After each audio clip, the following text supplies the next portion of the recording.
పథకాల ద్వారా భూగర్భ జలాలు పెంచాం, చెక్ డ్యాములు కట్టాం. ఈరోజు దాని ఫలితాలు ఇప్పుడు వస్తున్నాయి. మనం కూడా ఏం చేశాడు, అన్ని చెరువులకు నీళ్ళు ఇచ్చాం. ఒకప్పుడు 200-300 మీటర్లు ఉండే నీళ్లు 1000 ఫీట్లో ఉండేది కొన్ని ప్రాంతాల్లో. ఈరోజు ఐఎమ్ వెరీ హ్యాపీ. ఆవరేజ్ స్టేట్లో 6.07 మీటర్స్ లోతులో ఉన్నాం. నా ఆలోచన ఏంటంటే post monsoon 3 metres, pre monsoon 8 metres, మనం లిఫ్ట్ చేయాల్సింది 5 మీటర్లు అంతే వాడుకోవాలి. నేనే ఓల్టా చట్టాన్ని తీసుకొచ్చాను, మీరు గుర్తుపెట్టుకోవాలి. ఒకప్పుడు ఓల్టా చట్టాన్ని కూడా తీసుకొచ్చాను. ఓవర్ ఎక్స్ప్లాయిటేషన్ అవుతుంది కాబట్టి ఇంతకంటే ఎక్కువ వస్తే ఈ ఏరియాలు ప్రొహిబిటెడ్ అని, బోర్ వేయడానికి లేదు, పవర్ ఇవ్వడానికి లేదు పెట్టాం. ఇప్పుడు మనం ఆలోచించేది ఏంటంటే 3 మీటర్లు తెస్తే ఇప్పుడు 10,000 కోట్ల రూపాయలు ఎనర్జీకి లిఫ్టింగ్ ఖర్చు పెడుతున్నాం. 3 మీటర్లకు వస్తే 5,000 కోట్లు తగ్గుతుంది ఎనర్జీ ఏదైతే ఉందో లిఫ్టింగ్ ఆఫ్ వాటర్కి. దానికి కూడా ఒక ప్రణాళిక తయారు చేసుకుందాం. That is where we are doing now. This is a case study for the country also. It is a case study. రెండోది పవర్. చాలా ఎంత గందరగోళం చేశారంటే దగ్గర మనం దీంట్లో పెట్టాం, వైట్ పేపర్లో 1,00,000 కోట్ల రూపాయల అప్పులన్నీ కలిపి 1,10,000 కోట్లు అప్పు, 32,000 కోట్లు 5 ఏళ్లలో విద్యుత్ ఛార్జీలు పెంచడం, 9,000 కోట్ల రూపాయలు కరెంటు ఛార్జీలు ఇచ్చారు capital cost without using power, that is solar energy. Solar energy రెడీగా ఉంది, దాన్ని ఉపయోగించుకుంటే ఇది క్యాపిటల్ కాస్ట్ వాళ్ళకి డబ్బులు పే చేస్తాం. రెండోది ఫ్రీగా వచ్చే పవర్, అది ఏది ఇంధనాలు అవసరం లేదు. అలాంటి దాన్ని వాడకుండా చేసి కోర్టు డైరెక్షన్ ఇస్తే 9,000 కోట్ల రూపాయలు ట్యాక్స్ పేయర్స్ మనీ పే చేశారు. ఈరోజు నిన్నే అనౌన్స్ చేశాను నేను, ₹5.19 ఉండేది మనం వచ్చినప్పుడు ఆవరేజ్ ప్రొక్యూర్మెంట్ కాస్ట్. ఈరోజు అది ₹4 వచ్చింది. ఎంత వచ్చింది ఇప్పుడు? 8 నెలల్లో 4.90 పైసలకు వచ్చింది, 4.92కి వచ్చింది. నా టార్గెట్ ఈ నెలలో, ఈ సంవత్సరం 4.80కి రావాలా. అంటే 1 ఇయర్లో 39 పైసలు కరెంటు ఛార్జీలు తగ్గిస్తున్న ప్రొక్యూర్మెంట్ కాస్ట్. దీంతో నేను అనౌన్స్ చేశాను, వాళ్ళు ఒక ఇది ఇచ్చారు, ఏదైతే కమిషన్లో రెగ్యులేటరీ కమిషన్ ఒక అవార్డు ఇచ్చారు, 9,000 కోట్ల రూపాయలు కరెంట్ ఛార్జీలు కలెక్ట్ చేసుకోవడానికి. నేను రిఫ్యూజ్ చేశా, మనం అది అమలు చేయొద్దండి, అవసరమైతే రెగ్యులేటరీ కమిషన్ రివైజ్ చేయండి, మేము దాన్ని ఇన్సిస్ట్ చేయం, మేము ఇంటర్నల్ అక్రూవల్స్లో మేనేజ్ చేసుకుంటామని చెప్పమని ఫైల్ చేస్తున్నారు. అంటే పాత బకాయిలు కూడా వాళ్ళు వేసింది కూడా మనం కలెక్ట్ చేయకుండా మేనేజ్ చేయగలుగుతున్నాం. ఈ సంవత్సరం పవర్ ఛార్జెస్ పెంచాం. నేను ఆ రోజు ఏ మాట అయితే చెప్పానో దానికి కట్టుబడి ఉన్నాం. నేనైతే అంబిషియస్ టార్గెట్ ఇచ్చా డిపార్ట్మెంట్కి. ఇది ఎందుకు మీకు కేస్ స్టడీకి ఏం చెప్తున్నానంటే మీ అందరికి ఒక ఐడియా ఉండాలి. ఈరోజు మేము చేసిన పని, కరెంటు కొన్నిసార్లు మన దగ్గర డెఫిసిట్ వస్తుంది. మార్చ్ ఇది మంత్ వేరే అగ్రికల్చర్ పీక్ వస్తుంది. ఆ నెలలో మనకు కరెంటు ఎక్కువ వినియోగం వస్తుంది, ఎండలు కూడా వస్తాయి. ఇప్పుడు మనం చేసేది ఏంటంటే ఆ నెలలో ఏ రాష్ట్రంలో ఈ 1.5 ఇయర్లో ఏ రాష్ట్రాల్లో వాళ్ళకి ఎప్పుడు కావాలంటే కరెంటు వాళ్ళకి ఇచ్చి మనకు అవసరమైనప్పుడు వాళ్ళ దగ్గర తీసుకొని బార్టర్ సిస్టమ్కి వెళ్ళాం. ప్లీజ్ ఫోన్స్ అందరూ కూడా కట్ చేసి పెట్టుకోండి.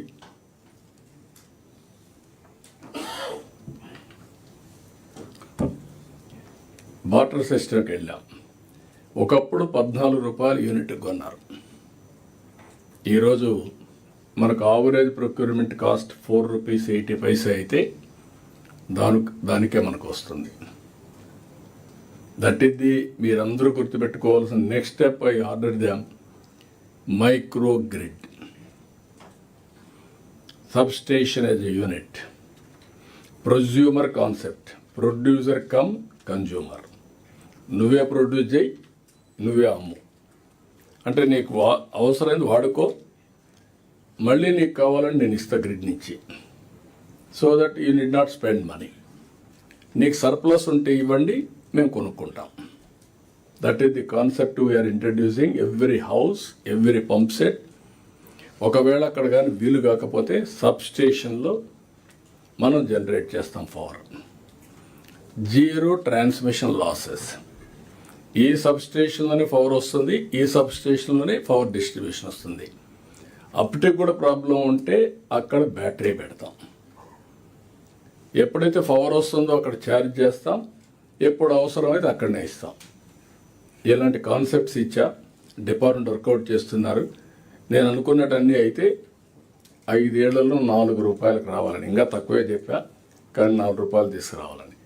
4 రూపాయలు మనం కరెంటు తీసుకొస్తే Andhra Pradesh will be A preferred destination. నేను పీయూష్ అంటే సాధ్యమా సార్ అన్నాడు.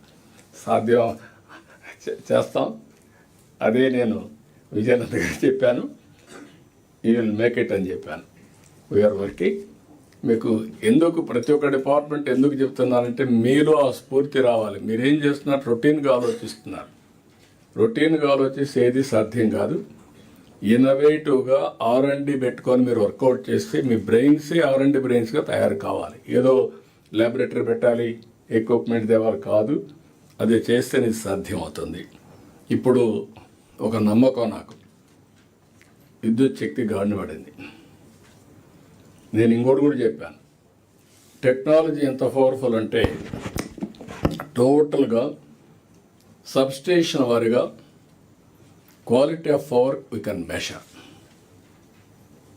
దీంతో ఆడిట్ కూడా చేసే అవకాశం వస్తుంది. ఎంత క్వాలిటీ ఇచ్చాం, లో వోల్టేజ్ ఇచ్చామా, హై వోల్టేజ్ ఇచ్చాము. హై వోల్టేజ్ ఇస్తే ఎలక్ట్రికల్ ఎక్విప్మెంట్ బర్న్ అయిపోతాయి, లో వోల్టేజ్ ఇచ్చినా బర్న్ అవుతాయి. రైట్ క్వాలిటీ ఇవ్వాలి. That is the exercise we are doing now.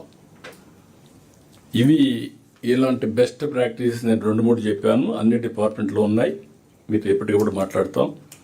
ఇలాంటి బెస్ట్ ప్రాక్టీసెస్ అన్ని దిక్కల్లా అమలు కావాలి. కెపాసిటీ బిల్డింగ్ చేయాలి. మనందరం కూడా తొందరలోనే హ్యూమన్ రిసోర్స్ డెవలప్మెంట్ సెంటర్ కూడా వస్తుంది, గిగా. అది కూడా తీసుకొచ్చి best faculty members in the country తీసుకొస్తాం. IAS, IPS, IFS గ్రూప్ 1 వరకు ఇక్కడ ట్రైన్ చేసుకుంటాం. మిగిలిన వాళ్ళకి రీజనల్ సెంటర్స్ పెట్టి అక్కడ ట్రైన్ చేస్తాం. ఏ విధంగా ట్రైనింగ్ ఇవ్వాలి అవి కూడా వర్కౌట్ చేసుకుంటాం. మీరు ఇక్కడ నాకు కావాల్సింది, ప్రతి ఒక్కరూ డబ్బులు ఇస్తే పని చేస్తాం అంటున్నారు. డబ్బులు కావాలి. డబ్బులు సంపాదించే మార్గం కూడా గుర్తుపెట్టుకోవాలి. ఇచ్చిన ఫండ్స్ని సమర్థవంతంగా సద్వినియోగం చేయాలి. దేనికి టెక్నాలజీ వాడడం, ఇన్నోవేషన్ వేలో వెళ్ళడం, వేగంగా ఫలితాలు వచ్చే పద్ధతుల్ని అన్వేషించడం, ఇవన్నీ చేయాల్సిన అవసరం ఉంది. ఇవన్నీ ఫోకస్ చేయడానికి 3 రీజన్స్లో 3 ఎకనామిక్ జోన్స్ని తయారు చేస్తున్నాం. విశాఖపట్నానికి ఈస్ట్ గోదావరి, పాత ఈస్ట్ గోదావరిని శ్రీకాకుళం వరకు ఒక జోన్గా, అమరావతి జోన్ని వెస్ట్ గోదావరి నుంచి ప్రకాశం వరకు అమరావతి, తిరుపతి జోన్ని నెల్లూరు నుంచి కర్నూలు వరకు తిరుపతి జోన్, ఈ 3 కూడా పెట్టుకొని ఇప్పుడు మనకి చాలా వరకు జోన్స్, కొన్ని 5 జోన్స్ మనం పెట్టుకున్నాం. అక్కడ ఇన్నోవేషన్ హబ్స్ కింద 5 జోన్లో పనిచేస్తున్నాం. కొన్ని కారిడార్లు ఉన్నాయి. VCIC ఉంది, CBIC ఉంది, అదే మాదిరిగా బెంగళూరు హైదరాబాద్ కారిడార్ ఒకటి ఉంది. అవి కూడా అడ్వాంటేజ్ తీసుకుంటాం. ఎక్కడికక్కడ డిఫరెంట్ అప్రోచెస్ కూడా తీసుకొని space city, drone city, electronic city, semi conductor, quantum valley hub, green hydrogen valley, ఇంకో పక్క ఏరోస్పేస్ సిటీ, ఇవన్నీ కూడా క్రియేట్ చేసి ఫ్యూచర్ టెక్నాలజీ కూడా మనం ముందుకు పోతున్నాం. ఇవన్నీ చేసేటప్పుడు మళ్ళీ ఫైల్స్ క్లియరెన్స్ అన్నీ కూడా వేగవంతం కావాలి. నేను ఈ పబ్లిక్ పర్సెప్షన్ అన్నిట్లో తెప్పిస్తున్నా. ఏ విధంగా చేస్తాం, ఈరోజు మిమ్మల్ని అందరినీ సెన్సిటైజ్ చేస్తాం. మీరు కూడా ఆ పబ్లిక్ ఫైనల్గా మనం పనిచేసేది ప్రజల కోసం. ప్రజల్ని మెప్పించే టెక్నాలజీలో మీరు పర్ఫెక్ట్గా ఉండొచ్చు, డెలివరీలో పర్ఫెక్ట్గా ఉండొచ్చు, బిహేవియర్లో సరిగా లేకపోతే కూడా ఇట్ విల్ రిఫ్లెక్ట్. మనం చేసిన పని అంతా కూడా పోతుంది. అది కూడా మేము ముందర పెడతాం. కొంతమంది don't mistake me, over period of time అలవాటు అయిపోయి నెగటివ్కి అలవాటు అయిపోయారు. ఏది వచ్చినా హౌ టు అన్డూ ఆలోచిస్తున్నారు. హౌ టు డూ పాజిటివ్లీ కాదు. దాన్ని ఎట్లా స్టాప్ చేయాలి, తెలుసో తెలియకో మీరు ఇది చేసే పరిస్థితికి వస్తున్నారు. అలాంటివి కూడా ఉన్నాయి. అలాంటివి కూడా నేను కేస్ స్టడీస్ చెప్తాను.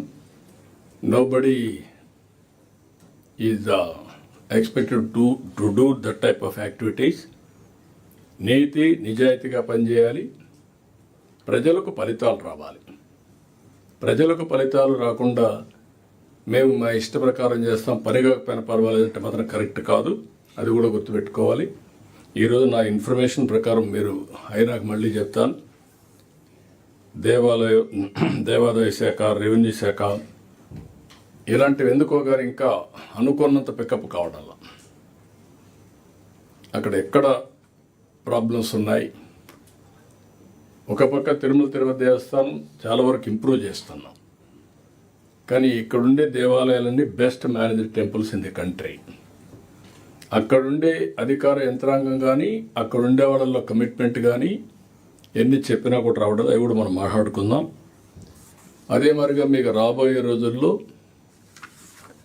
నేను ఎన్నిసార్లు చెప్పినా కొన్ని డిపార్ట్మెంట్లు ఇంకా గ్యారప్ కాలేదు. అందుకే January 15th is the deadline. All services will be online.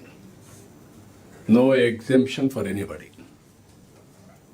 Either they have to do it, otherwise it will be serious. అది కూడా ఒక డెడ్ లైన్ పెట్టుకొని వర్క్ చేస్తే తప్ప సాధ్యం కాదు. టెక్నాలజీని పర్ఫెక్ట్గా ఉపయోగించుకొని మనం అనుకున్న ఫలితాలు రావాల్సిన అవసరం ఉంది. సో బ్రీఫ్గా I wanted to place before you. ఈ మీటింగు ఆ డైరెక్షన్లో మనం తీసుకెళ్ళి మెరుగైన ఫలితాలు సాధించాల్సిన అవసరం ఉంది.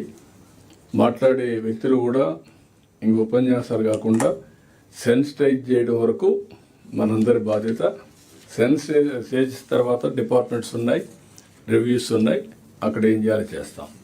అల్టిమేట్గా మళ్ళీ don't mistake me, right person right ప్లేస్లో పెట్టుకోవడం, రైట్ పర్సన్ పెట్టిన తర్వాత రైట్ రిజల్ట్స్ సాధించడం. ఏదో పెట్టేసాం ఇంక మేము ఉంటాం లేకుంటే పర్వాలేదు అనేది కాకుండా you have to produce results. దాన్ని కూడా ఎప్పటికప్పుడు మానిటర్ చేసుకుంటాం. దయచేసి అందరూ కోఆపరేట్ చేయాల్సిందిగా మరొకసారి కోరుకుంటూ కరెక్ట్గా 1:30 క్లోజ్ చేద్దాం. టైం కూడా మెయింటైన్ చేద్దాం. కాబట్టి మీరందరూ కూడా టైంకి కన్ఫైన్డ్ కావాల్సిందిగా మరొకసారి కోరుకుంటూ అందరికీ నమస్కారాలు. థ్యాంక్ యూ అని అంటాం. ఒక sir thank you sir. 20 minutes late అయినా 20 minutes లేట్ సార్. 1:50కి we'll close sir. Okay, we are giving 1:50. 20 minutes, 10 minutes late. You have to make up 10 minutes. 1:40కి we'll close. Yes sir. రాబోయే రోజుల్లో నాకు కూడా ఇది ఒక లెసన్. నేను కరెక్ట్గా 10:30కి రావాలి, వస్తాను. So I will start with the Piyush sir from 11:22 to 11:45. Sir, so 5 minutes I'll adjust there, sir. Thank you, sir. Honorable Chief Minister and Honorable